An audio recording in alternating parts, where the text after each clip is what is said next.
Hello guys, welcome to Disabilities Redefined with Dr. Wagner. I am he, Dr. Wagner, and we are glad you were with us. On this episode, we're going to meet a very special young lady, Janira Obregan. She is the 2017 New York Miss Amazing Junior Miss. Additionally, we will take a trip to the Culinary Tech Center, see the great work that they are doing there, and we will end with a few Disability Redefining Shoutouts, something new to the show, but so far has been quite successful. Hello. Awesome. How are you? I'm good. How are you? Good, good. Well, listen, I'm very excited you are here. How does it feel to be a beauty queen and represent New York in this way? Feels really great. Thank you for having me. Yeah, thank you for coming here. So now listen, it is the 2017 New York Miss Amazing Junior Miss Queen. Can you briefly tell us a little about the pageant, the history of the pageant? Because I understand that there are teen, junior miss, and different categories. Different divisions. Yeah, okay, yeah. So the Miss Amazing, New York Miss Amazing is just one of the many states that Miss Amazing Inc. is located in. Yes. They're located in 38 states up to now. 38? 38. Wow, okay. And Miss Amazing, it's a pageant that celebrates the abilities of girls and women with disabilities. Excellent, yes. How does it feel that you won? I was actually surprised that I won. I didn't expect to win. Back in 2015, I participated in the first ever New York Miss Amazing, and at that time, I was in the teen division. I found out about it through a friend, and she thought I was, would be good to participate in. So I decided to give it a shot. What I got out of it was confidence and to be able to speak up a lot for myself, because I guess I'm still shy, but back then I was more shy. So like I said, I did not expect to win.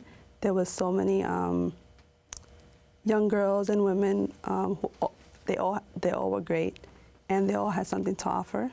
And this was the first year you were in it. But you won that year, didn't you? Yep. So from 2015 to 2016, you were the New York Miss Amazing Teen Queen. Okay. And then this year, you have went up in an age category, and you were the New York Miss Amazing Junior Miss Queen. So you have had two titles within the pageant history. Well, wow. Well, listen, I always a very just beauty queens in general. Did you really think that there was a chance you were going to win, or did you, when you approached it, was it like, okay, great, let me go make friends and da da da? Which I know it was all part of it, but really way down deep, did you think maybe there's a shot? And I think like everybody who competes wants to win, right? Good point. Yeah. I don't think anybody who doesn't compete doesn't want to win. But I think for me it was more about getting to know people and getting to know myself also. Yes, a very good point, getting to know yourself. That's a very good point. So what is your opinion then of beauty queens? Because down south, the American South where I am from, and I think also maybe on the West Coast over there's a huge circuit of, the little girl, wee miss pageant and all of this. What do you think about beauty pageants in general? I think it has a lot to do with perspective. Yes, very good point. And how each person sees beauty pageants. There are good sides to it, and there are negative sides to it.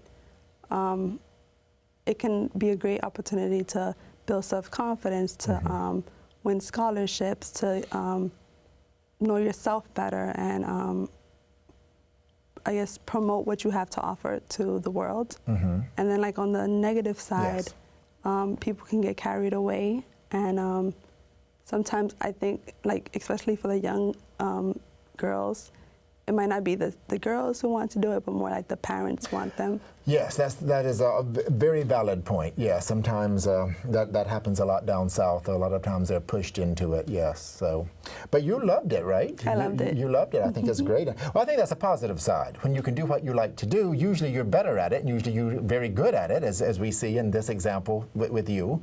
And then so therefore it builds confidence, because again it's the cycle.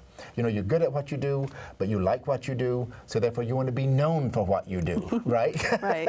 Because it means something to you. When it doesn't mean something to us, we don't really, we can take it or leave it, yeah. But now, what other than being in the beauty pageants and making these public appearances that we're going to speak about in very soon, what else do you like to do? Because I see up here, yeah, you're doing your thing up here, right? Right. Yeah, but I hear you like music. I like music. I really like any type of music.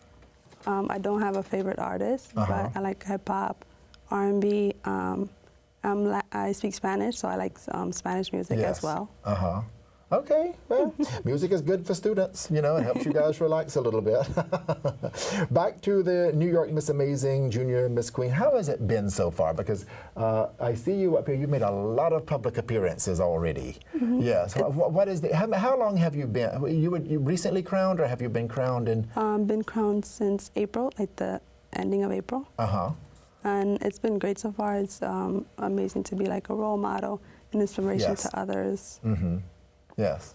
Okay. Well, we are going to take a break, and then when we get back, we're going to talk about your many public appearances that you have made. I keep pointing up here because this is a recent photograph, and I'm so excited that you brought these photographs for us, because I want everybody to see how busy you are.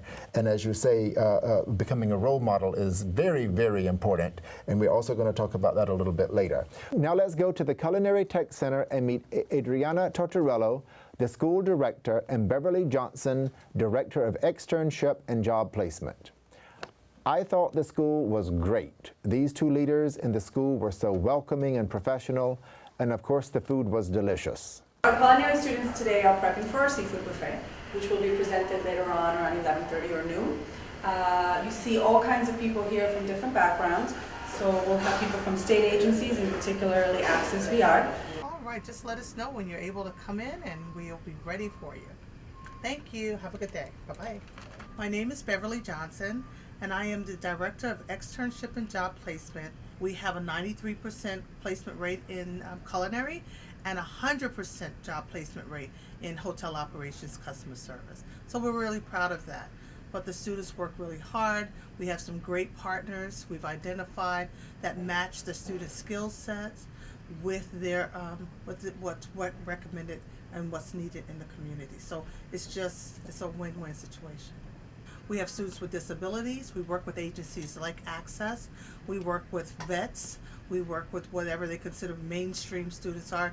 Name it. We have students that are interested in working in the field, whether it's becoming a chef or working in hospitality management. So we work with all students. They have to know first that you have their best interests at hand, and then that there are rules and regulations, even in this friendly, loving, nurturing environment. You still have to come to school, you still have to do your work, you still have to do your part, and we'll help you. We'll work. You take one step, we'll take two steps. And I think the environment dictates that kind of respect, and that's what we make sure our students are able to provide while they're here. On the class sizes, we have a small learning environment, so the max that we'll have in any class is 18 to 20. So we get to know the students personally, whether they're having a good day or a bad day. We can take a look and we can see and determine, wait a minute, something's not right with little Johnny today. And we'll bring them in and let them, have a discussion and to find out what's going on and how we can assist them. So they understand that we care. On the culinary side, we do a lot of corporate placements such as MetLife, Compass Group, JetBlue. We work with all the Intrepids, Levy's corporations.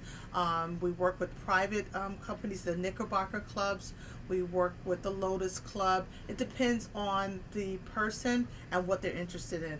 Some restaurants, Talia, Jack Steakhouse. It depends on the people and the person and what they're interested in. No,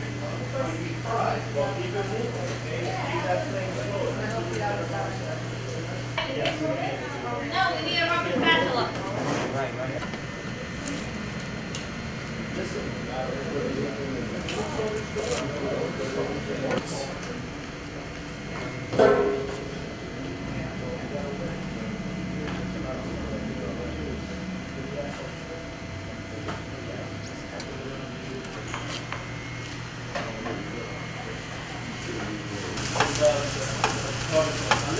fried rice actually has some dates in it, and we just added our scrambled eggs. And I'm going to ask the chef if he wants any other seasonings right now. We don't do anything till the chef says so. I ended up here after a long bout with substance abuse, drugs and alcohol, primarily alcohol. I used for about 33 years. I made my first attempt to get sober after getting very ill in the hospital. I was given an offer to attend a rehab facility within the hospital, and I took them up on their offer. And when I got out of there, I went to a sober facility called the Recovery House in Uniondale. And I came to find out that they offered vocational schools as a part of the rehabilitation program, also funded through Access VR. I chose culinary because I do have a background in culinary and have worked in the food industry for the last 15 years. It feels fantastic. Just being sober, I'm going on 9 months now of sobriety, and believe me, it feels fantastic after 33 years of beating myself up. The possibilities are endless. Through sobriety and plus this school, Culinary Tech Center, I could just see doors opening up all over the place. Physically, I also feel fantastic, and I'm looking forward to a bright future. I like myself a little rusty. Everybody comes in here and our students present what they made, and then we all get to eat, and then we go to the other kitchen, we do the same thing and eat again. And then in the middle of the afternoon class does the same thing, so we get to eat about 3 or 4 times. But someone has to do it. So I just want you to understand that this is our job. Yep. And this is what we do.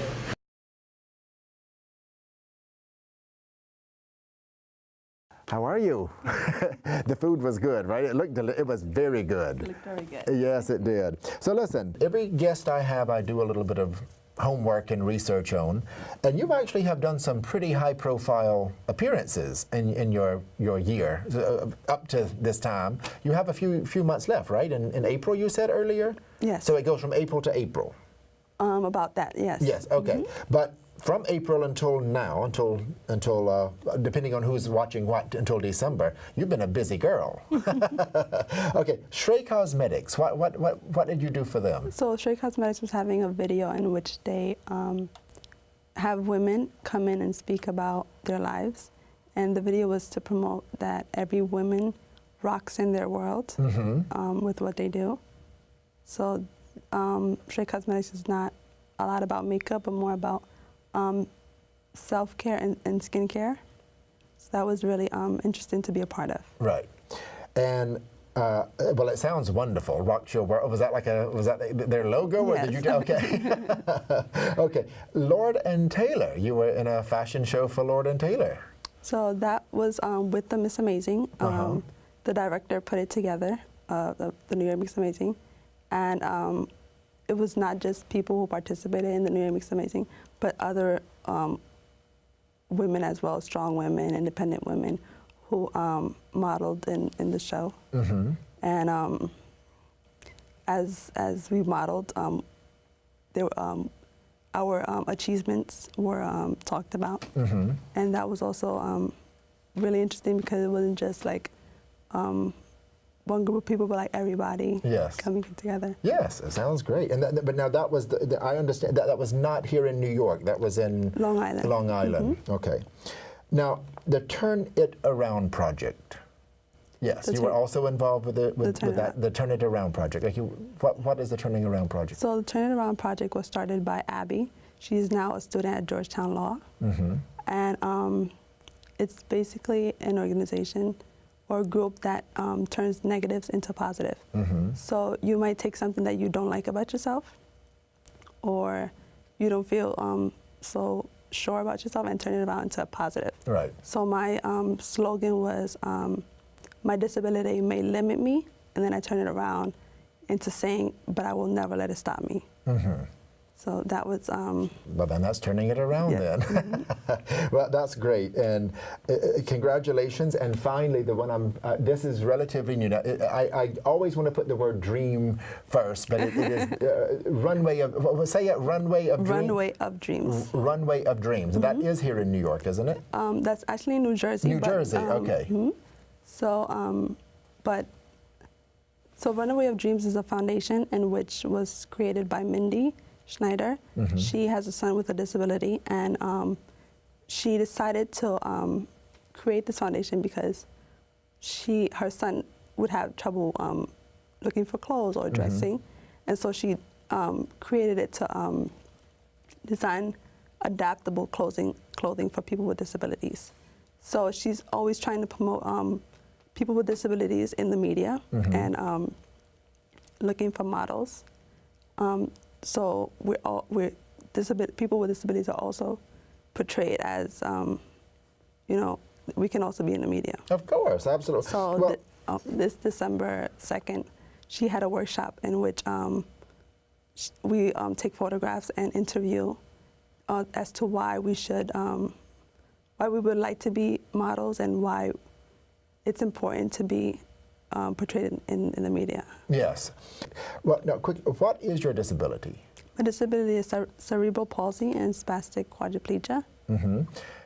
It affects my motor function and my forelimbs. And there's different types of cerebral palsy, but in my case, it affected my legs and arms. Well, you have done a great job getting back to what you bringing the two together and your disability and being in the media.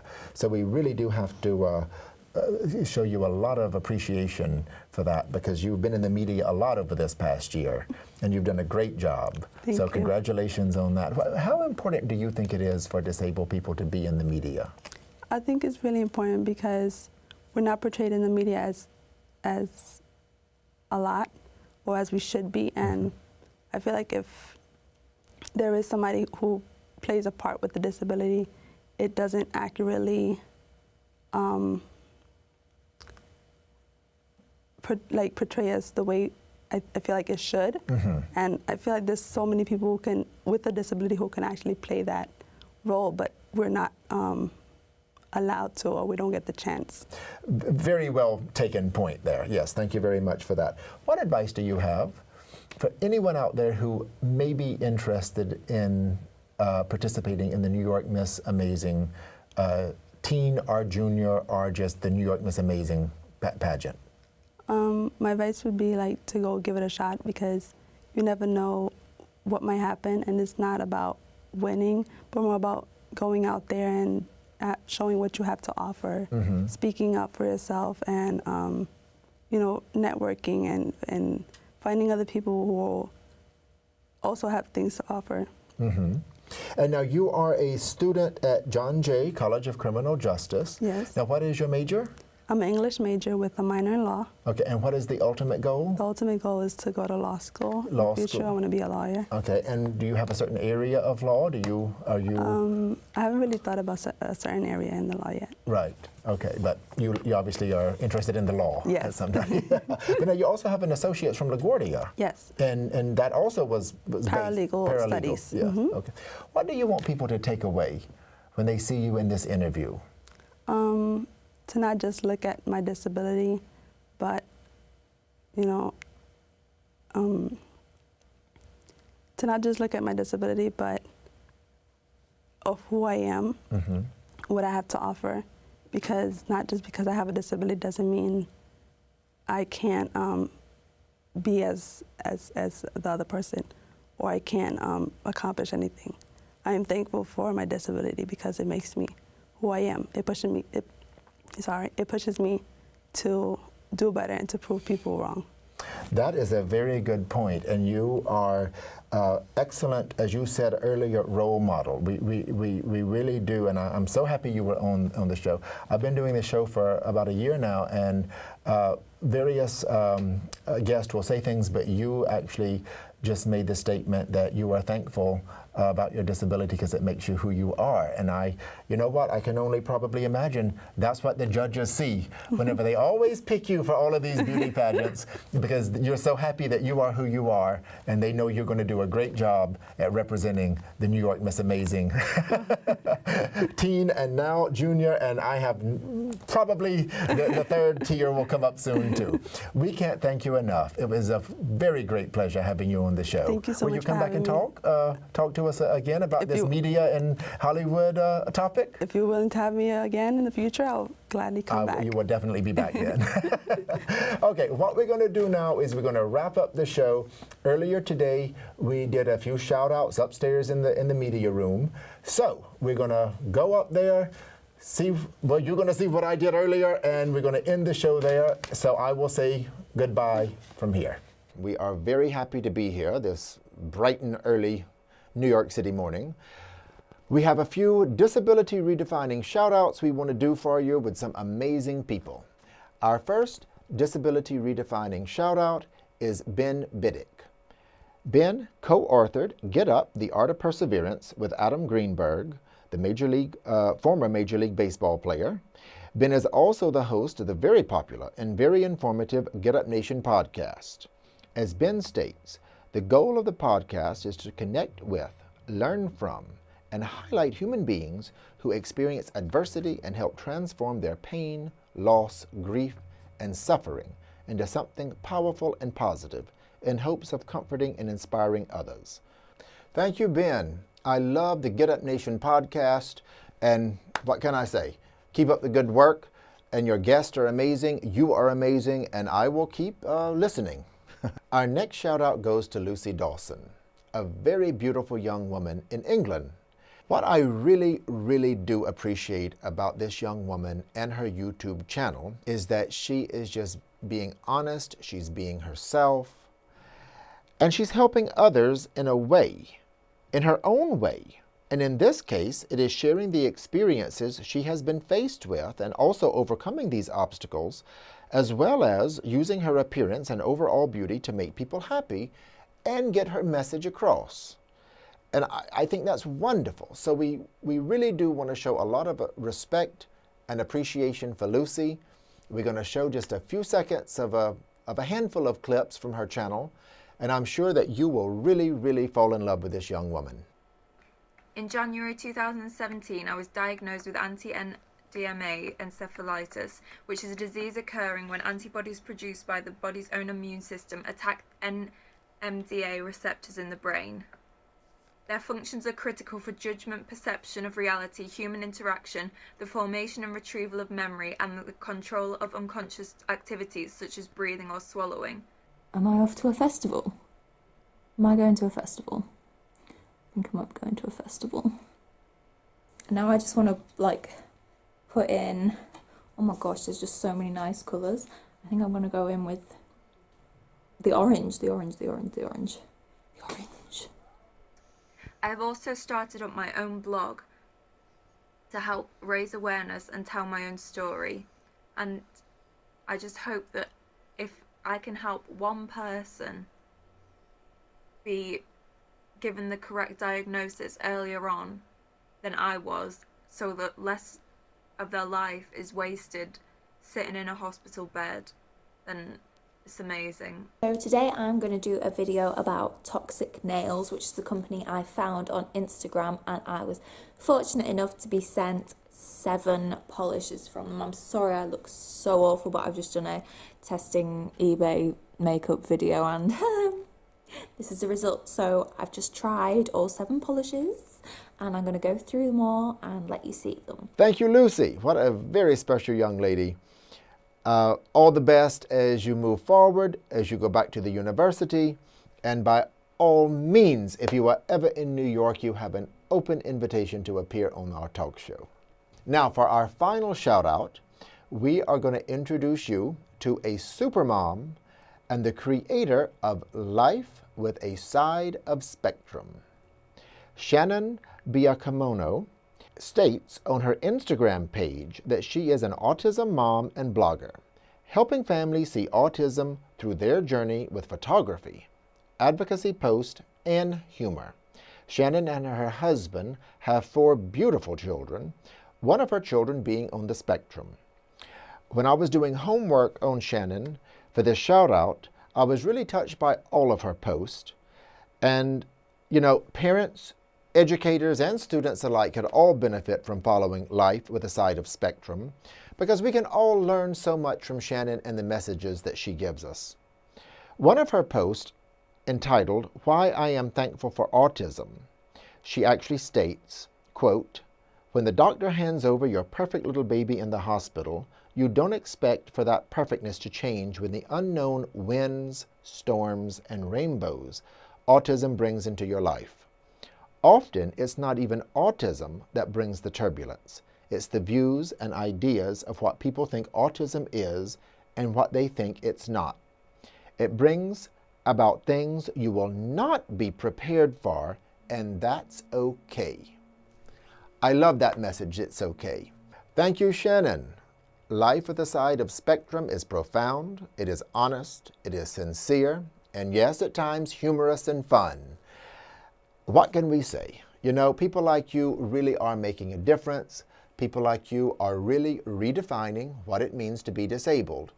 And yeah, we want to show you a lot of respect and appreciation.